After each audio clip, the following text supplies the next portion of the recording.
अभिवंदन दोस्तों। दो शब्द हैं,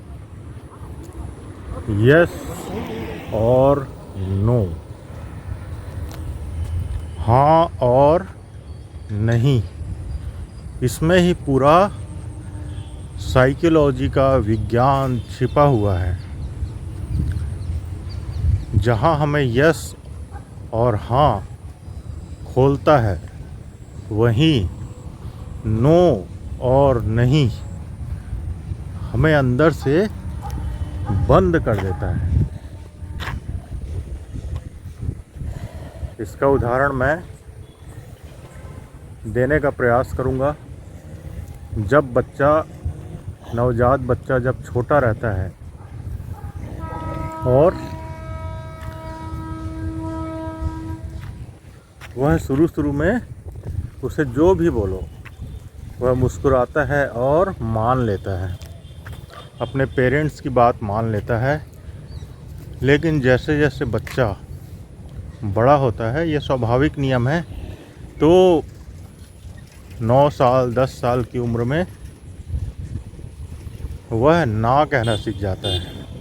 उसे कोई भी चीज़ या बात बोली जाए तो वह हमेशा ना करेगा, नहीं करूँगा, नहीं हो पाएगा, नहीं जाऊँगा, नहीं खाऊँगा, ना बोलना शुरू कर देता है। तो एक समय के बाद उसमें नेचुरल प्रवृत्ति जो है अहंकार उसमें आने लगता है और मैं का भाव उसमें दृढ़ होने लगता है। और यह ज़रूरी भी है, क्योंकि उसे संसार में प्रतिस्पर्धा, संघर्ष और ये सब में जूझना है। तो उसे ना बोलकर अपना रास्ता खुद निकालना पड़ेगा और आगे बढ़ना पड़ेगा प्रतिस्पर्धा में। तो इसी प्रकार वह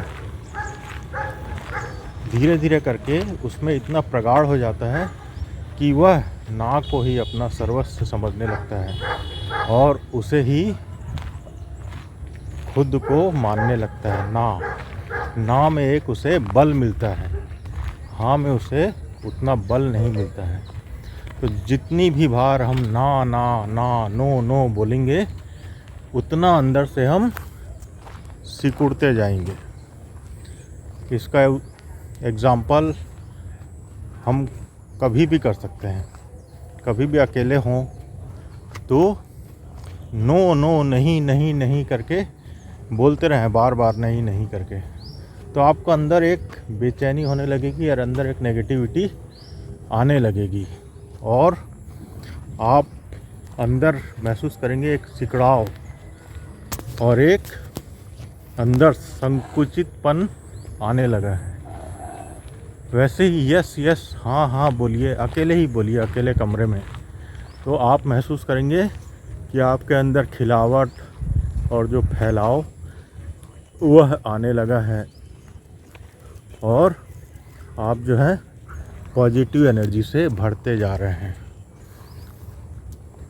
नहीं में अहंकार है और हाँ में एक फैलाव है, एक स्वीकार है और स्वीकार में ही आनंद है।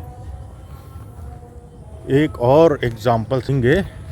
ये देखिए, प्रकृति देखिए, ये पहाड़, पौधे और ये वृक्ष इतने शांत हैं और अपने आप में संपूर्ण हैं।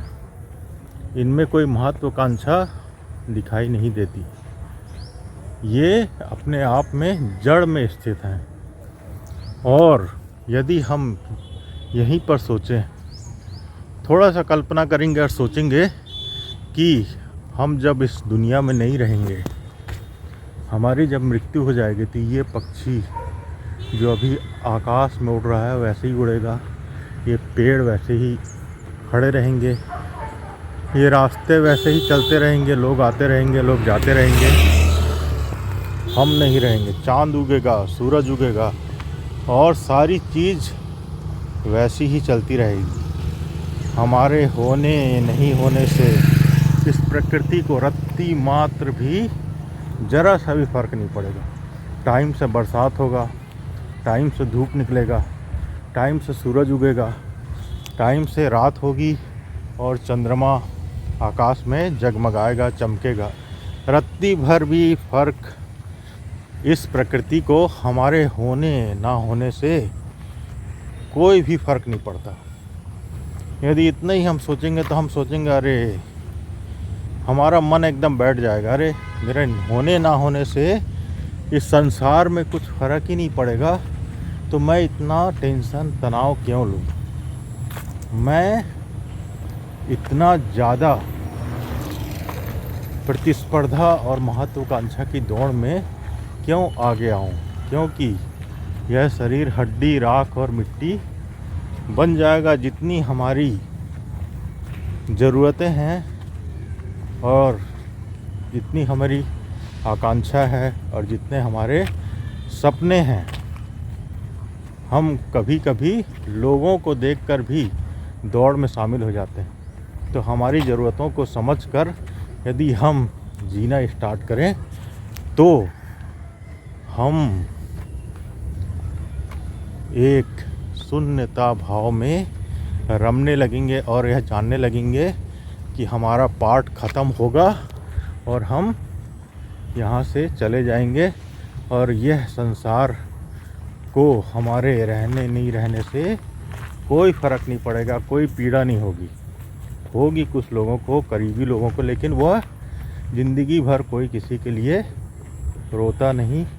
उन लोग फिर दिवाली, होली, महोत्सव करने लगेंगे, नाचने लगेंगे, पार्टियों में जाने लगेंगे और एक समय के बाद हमारी तस्वीर भी गायब हो जाएगी और नामो निशान मिट जाएगा। हमारा इस धरती से अस्तित्व ही समाप्त हो जाएगा। इस बात का यदि चिंतन करेंगे तो असीम आनंद और असीम शांति की अनुभूति होगी। आभार, प्रणाम मित्रों।